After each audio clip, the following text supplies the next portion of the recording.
If elected, what would you do to help continue to promote job growth and grow Florida's economy?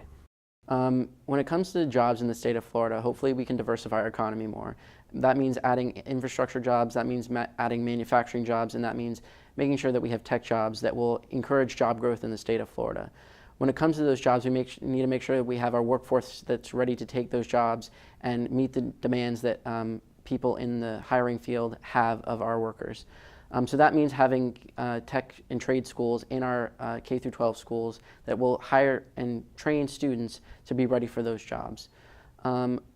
Beyond that, we need to make sure that we raise the living wage in the state of Florida so that people don't have to work multiple jobs more than 40 hours a week in order to put food on the table for their families. If you're a single parent, we need to make sure that you have a job that you can get regardless of your education or background, that will be able to provide you with the needs to provide for your family. And if we can't do that in the state of Florida, then we're really failing to make sure that we have adequate jobs and job growth in the state of Florida. How would you improve Florida's healthcare situation? The first thing we need to do in Florida's healthcare situation is expand Medicaid.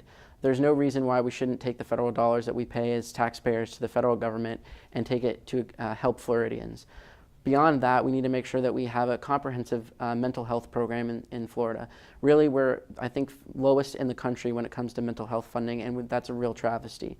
Especially in the area where I'm from, in District 23, we have a real mental health crisis going on, and there's not enough access to mental health, there's not enough providers for mental health care, and there's really not enough awareness about it. So just increasing awareness and making sure that Floridians know that they have the ability to go get these services is something that's really needed. Beyond that, access to child health care is something through the Medicaid program that we could use the money for. There are children that don't get dental services, and there's really no reason why Medicaid should not cover the same services as Medicare. So those are some things we could do. What challenges do you see in Florida's K through 12 education system? And if elected, what would you do to address those challenges? Florida's K through 12 system is something that's very near and dear to my heart. As someone who went through the K through 12 system here in the state of Florida and who has a mother who teaches in the K through 12 system, it's really important that we address the problems in the K through 12 system.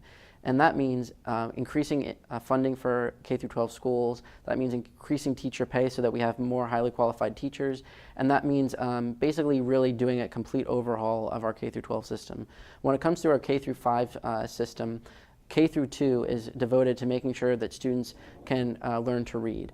And if they're not reading at grade level by 3rd grade, then they're really going to have a hard time going forward, where they start learning basically reading to learn from 3rd to 5th grade.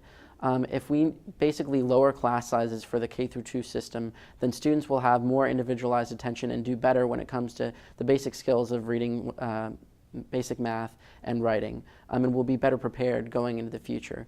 When you get back up to the high school level, it's really important that we recognize that not all students are going to be college ready.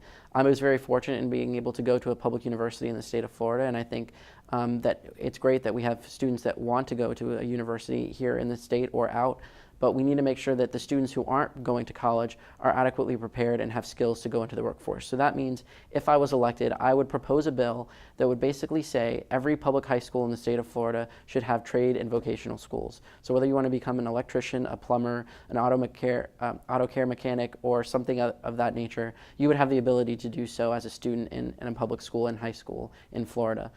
It's a real travesty that we don't have more manufacturing jobs and labor jobs, but hopefully having these programs will entice those companies to come to Florida to create those jobs, because we'll have a workforce that's ready to get involved in those jobs. My name is Frank Cirillo. I'm running for State Senate District 23. My website is cirillo2016.com, and I have an election on August 30th, the primary, and then the general is November 8th.